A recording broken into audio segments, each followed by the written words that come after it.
कांग्रेस के वरिष्ठ नेता और गुजरात से राज्यसभा सांसद अहमद पटेल का गुरुवार सुबह अपने पैतृक गांव पिरामण में अंतिम विदाई दी गई। पटेल 1 अक्टूबर को कोरोना संक्रमित हुए थे और बुधवार तड़के दिल्ली के अस्पताल में उनका निधन हो गया था।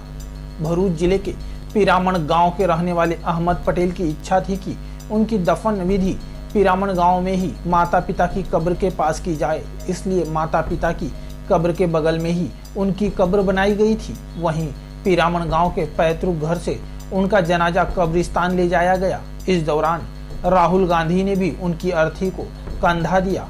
मध्य प्रदेश के पूर्व मुख्यमंत्री कमलनाथ, छत्तीसगढ़ के सीएम भूपेश बघेल, कांग्रेस के प्रवक्ता रणदीप सुरजेवाला सहित गुजरात के कई कांग्रेस नेता भी उनके अंतिम संस्कार में शामिल होने पिरामण गांव पहुंचे थे। उनके निधन की खबर सुनकर पूरे गांव में मातम छा गया। अहमद पटेल का पिरामण गांव से बहुत लगाव था, इसी के चलते हर एक मौके पर वे गांव आया करते थे। अहमद पटेल राजनीति में काफी कामयाब रहे, हालांकि उन्होंने इससे परिवार को काफी दूर रखा। अहमद पटेल की 1976 में मेमूना अहमद से शादी हुई थी। उनके बेटे फैजल पटेल बिजनेसमैन है और उनका राजनीति से दूर दूर तक कोई रिश्ता नहीं है। वहीं बेटी मुमताज की शादी भी वकील इरफान सिद्दीकी से हुई है। मोहम्मद ईसाजी पटेल और हवाबेन मोहम्मद की संतान अहमद पटेल का जन्म भरूच के पिरामण गांव में 1949 को हुआ था। पिता भरूच तहसील की पंचायत के सदस्य और तहसील के चर्चित नेता थे।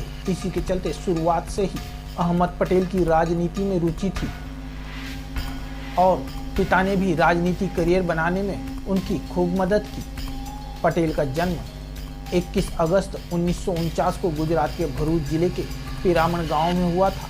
वे 3 बार लोकसभा सांसद और 4 बार राज्यसभा सांसद रहे। उन्होंने पहला चुनाव 1977 में भरूच लोकसभा सीट से लड़ा था और वे जीते थे। तब उनकी उम्र मात्र 28 साल थी। 1980 में पटेल भरूच से ही 82,884 वोटों से और 1984 में 1,23,069 वोटों से जीत दर्ज की थी। अहमद पटेल 2001 से सोनिया गांधी के राजनीतिक सलाहकार थे। जनवरी 1986 में वे गुजरात कांग्रेस के अध्यक्ष बने थे। 1977 से 1982 तक यूथ कांग्रेस कमेटी के अध्यक्ष भी रहे। सितंबर 1983 से दिसंबर 1984 तक वे कांग्रेस के जॉइंट सेक्रेटरी रहे। बाद में उन्हें कांग्रेस का कोषाध्यक्ष बनाया गया। कांग्रेसवासी अपने इस नेता को नहीं भूल पाएंगे। भरूच से रमेश वैष्णव की एक रिपोर्ट। श्री अहमद पटेल जी के अंतिम संस्कार में उनके जनाजे में शामिल होने के लिए हाजिर हो गए। अहमद पटेल साहब की जो शख्सियत थी, उनकी जो पर्सनालिटी थी, वो बहुत बड़ी थी और बहुत अजीम थी। और मैं इस बात को जिम्मेदारी से इसलिए कह रहा हूं कि पिछले तकरीबन 23 सालों से मेरा उनसे रिश्ता था। मैं कांग्रेस की जो स्टूडेंट विंग है NSUI, इसमें काम करता था और उसके बाद ऑल इंडिया का प्रेसिडेंट था और उस समय से लगातार अहमद पटेल साहब के संपर्क में था। मुझे या मेरे साथियों को, चाहे स्टूडेंट कांग्रेस के लोग हों, चाहे यूथ कांग्रेस के लोग हों और अब चाहे माइनॉरिटी डिपार्टमेंट के साथी हों, जब भी कोई किसी तरह की समस्या को लेकर गया, चाहे वो पार्टी की हो, चाहे वो संगठन की हो, चाहे वो व्यक्तिगत हो, हमेशा उसका समाधान करके वो भेजते थे, हमेशा वो मदद करके भेजते थे। उनके दरवाजे पर कोई भी गया, गरीब हो कि अमीर हो, छोटा हो कि बड़ा हो, किसी भी जात का, किसी भी मजहब का, किसी भी बिरादरी का, किसी भी इलाके का हो, हमेशा उन्होंने मदद करने का काम किया। मैं समझता हूं कि अहमद पटेल साहब की शख्सियत और उनके जैसा इंसान सदियों में पैदा होता है। कुछ वक्त तो होता है दिमागों में, दिलों में, यूं ही कोई सुकरातो सिकंदर नहीं होता। मैं अपनी तरफ से, अपने संगठन अखिल भारतीय कांग्रेस कमेटी अल्पसंख्यक विभाग की तरफ से श्री अहमद पटेल साहब को खिराज अकीदत पेश करता हूं, उन्हें श्रद्धांजलि अर्पित करता हूं। साथ ही साथ खुदा से ये दुआ करता हूं कि उनके दोनों जो बच्चे हैं, उनकी बेटी मुमताज और उनके बेटे फैसल, दोनों को अल्लाह ताकत दे। उनकी जो अहलिया हैं, उनको अल्लाह सब्र दे और उनके पूरे अहले खाना को, पूरे खानदान को, रिश्तेदारों को, उनके चाहने वालों को, उनसे मोहब्बत करने वाले लोगों को सब्र दे और अल्लाह उन्हें जन्नतुल फिरदौस में जगह अता फरमाए। ये हम सब लोगों की दुआ है। अहमद भाई को खिराज अकीदत यहाँ पर आकर पेश करना हम समझते हैं हमारे लिए भी खुशकिस्मती है। उनके जैसा अजीम शख्स बड़ी मुश्किल से पैदा होता है। मैं एक बार फिर उनको अपनी तरफ से और अपने साथियों की तरफ से श्रद्धांजलि अर्पित करता हूँ। समग्र राष्ट्र માટે દેશના વરિષ્ઠ નેતા અમિત પટેલ ગુજરાતના સમગ્ર રાષ્ટ્રના નેતાઓએ અને કોંગ્રેસના મુખ્ય નેતા રાહુલ કબ્રસ્તાનમાં એમની વિધિ દરમિયાન હાજર રહ્યા, એમને મુક્તિ પણ આપી, શ્રદ્ધાંજલિ આપી, એમના જનાજાને કંદો પણ આપ્યો.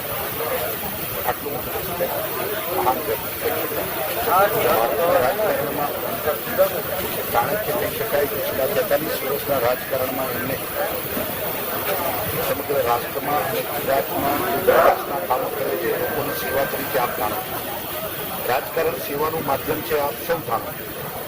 પરંતુ સેવાની સાથે સાથે લોકો પદની ઝંખના કરતા હોય અને એમ થાય કે મને લાલ લાઇટ મળે. 43 વર્ષ સુધી કોંગ્રેસના વરિષ્ઠ નેતા, દેશના મુખ્ય નેતા હોવા છતાં અને કોંગ્રેસની બહુમતીવાળી અને યુપીની સરકારમાં હોવા છતાં પણ તમે ક્યારેય પણ કોઈ બનતી હોય લાલ લાઇટ કે મીડિયા કે પ્રચાર માધ્યમોમાં ક્યારેય છવાઈ જવાની કલ્પના નથી કરી કે પ્રયત્ન નથી કર્યો.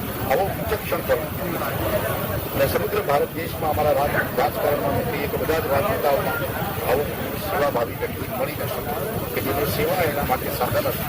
અને કહેવાય છે કે દિલ્હીમાં 5 વાગ્યા સુધી એ જાતી લોકોને એપોઇન્ટમેન્ટ આપી એમના પ્રશ્નો હલ કરવાની એમની જે ભાવના મોટી છે.